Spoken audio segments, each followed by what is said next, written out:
बहुत important part है, question आ सकता है इस पे, differentiate between direct tax and indirect tax. तो पहले इनका मीनिंग अंडरस्टैंड कर लेते हैं, फिर डिफरेंशिएशन। ध्यान से देखना, डायरेक्ट टैक्स जिसके ऊपर इम्पोज किया जाएगा उसी को पे करना पड़ेगा, burden can not be shifted. ध्यान से देखना, direct taxes refer to the taxes that are imposed on property and income of the individuals and companies, and their burden cannot be shifted, their burden cannot be shifted to another person। तो direct tax जिसके ऊपर impose किया जा रहा है उसी को pay करना पड़ेगा। They are imposed on individuals and companies, and their monetary burden is borne by those on whom they have been levied। जिसके ऊपर टैक्स इम्पोज किया गया है उसी को टैक्स पे करना पड़ेगा, burden cannot be shifted। Second part, the liability to pay the tax. एक हो गया burden to pay the tax, दो पार्ट्स होते हैं, एक होता है burden to pay the tax, एक होता है liability to pay the tax. Burden किस पे आया, जिसने इनकम जनरेट करी, burden can not be shifted. Liability government को कौन पे कर रहा है, अगेन जिसके ऊपर इम्पोज किया है। तो डायरेक्ट टैक्सेस में जिसके ऊपर बर्डन होता है लाइबिलिटी भी उसी की होती है, it can not be shifted. The liability to pay the tax, the actual burden, actual burden एक होता है किसके ऊपर इम्पोज किया गया, बर्डन शिफ्ट कर पाए कि नहीं कर पाए। डायरेक्ट टैक्स के केस में बर्डन नहीं शिफ्ट कर पाए तो जिसके ऊपर इम्पोज किया था उसी को देना पड़ेगा। They lie on the same person. In case of direct taxes the burden to pay the tax and the liability to pay the tax it falls on the same person, burden can not be shifted to others. Example, income tax, corporate tax, capital gains tax, ये सब direct taxes होते हैं जिसके ऊपर impose किया जाता है उसी को पे करना पड़ता है, वो आगे ट्रांसफर नहीं कर सकता।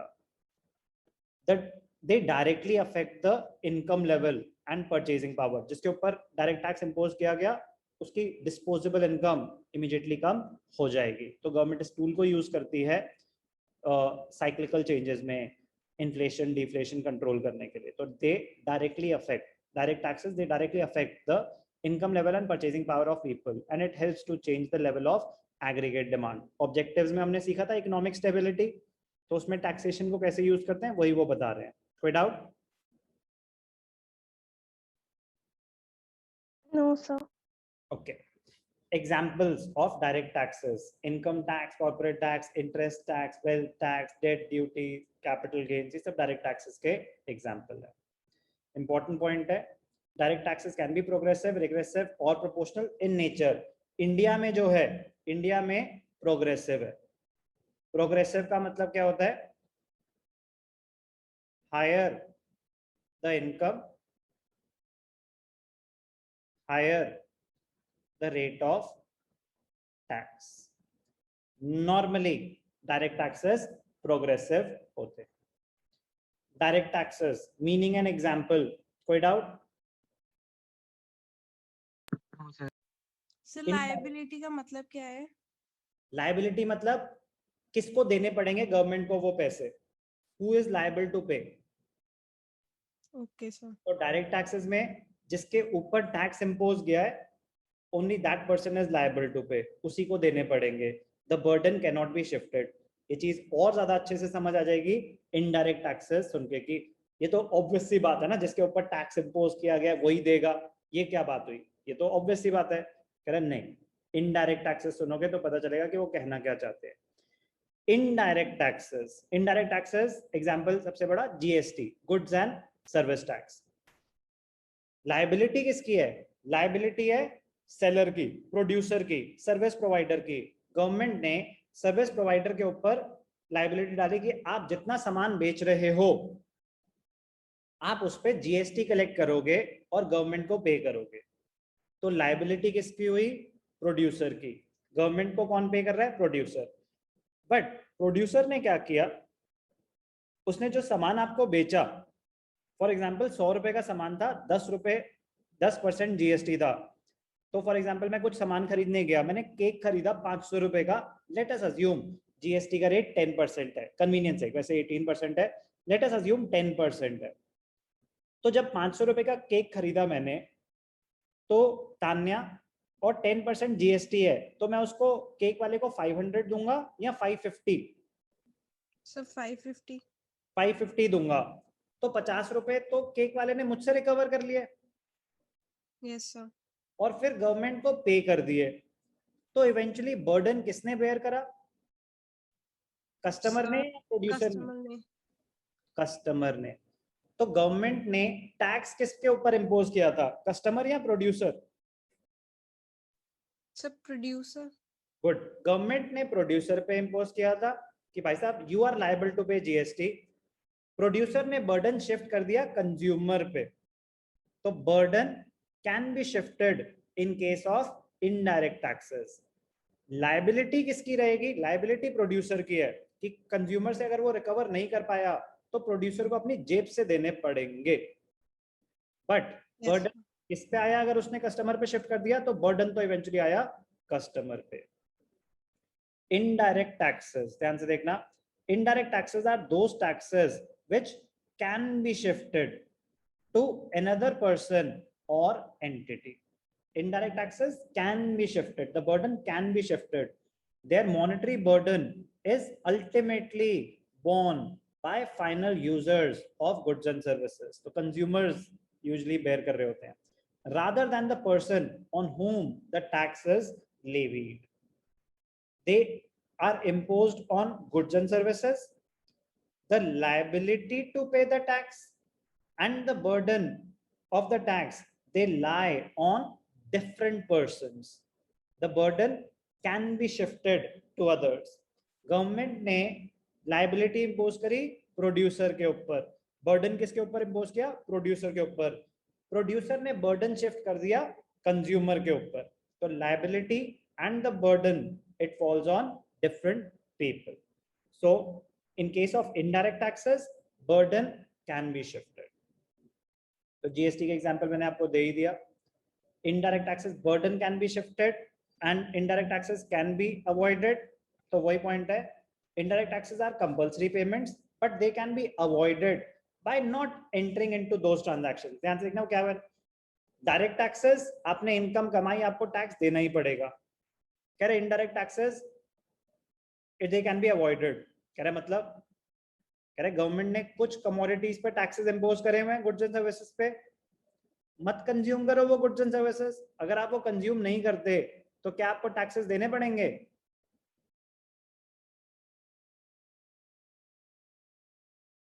अगर उन गुड्स एंड सर्विसेज पे जीएसटी ही नहीं है तो अगर वो आप कंज्यूम करते हो तो क्या आपको टैक्सेस देने पड़ेंगे? No sir. नो. तो कह रहा है कि इन दैट केस क्वेश्चन आ सकता है ना theoretical, can indirect taxes be avoided?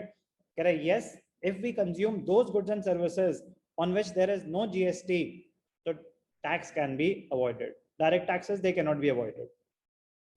For example, consumers may save taxes by purchasing khadi, gram, udyog items. Exempted list में आते हैं as there is no indirect tax on khadi items. Meaning करा अभी हमने, meaning and examples of direct taxes and indirect taxes. अब इससे ही derive हुआ है differences. ध्यान से देखना, very important difference between direct taxes and indirect taxes. 3 marks में आया हुआ है. Impact, direct taxes are levied on individuals and companies. किसके ऊपर लेवी करे जाते हैं? Indirect taxes are levied on goods and services. Direct taxes on individuals and companies. Indirect taxes on goods and services. Shifting of burden, direct taxes not possible, the burden cannot be shifted. Indirect taxes, the burden of an indirect tax can be shifted. Direct taxes, the burden cannot be shifted. Indirect taxes, the burden can be shifted. So the liability and the burden, it falls on different people. Nature बहुत ज्यादा important है. Nature, direct taxes are generally progressive in nature. Progressive मतलब up to, example दे रहा हूं, Indian income tax structure का up to 2,50,000 no income tax. 2,50,000 to 5 lakh के बीच में अगर आपकी इनकम है तो 10% टैक्सेस. 5 लाख से 10 लाख के बीच में है तो 20% टैक्सेस, 10 लाख से ऊपर है आपकी इनकम तो 30% taxes. Conclusion, higher the income higher the rate of tax. तो taxes are progressive in nature. अब ध्यान से देखना, बड़ा इंटरेस्टिंग पॉइंट है, indirect taxes are generally proportional in nature. Proportional in nature मतलब अगर 10% है जीएसटी तो 10,000 का सामान खरीदा तो कितना टैक्स देना पड़ेगा हर्षिता? 10% जीएसटी है, 10,000 का खरीदा तो कितना देना पड़ेगा? 10% जीएसटी 1,000. 1,000। 1 लाख का खरीदा तो 10,000. 10 लाख का खरीदा तो 1 lakh. तो क्या रेट ऑफ टैक्स बढ़ता जा रहा है as the level of income increases और द अमाउंट स्पेंट इंक्रीजेस?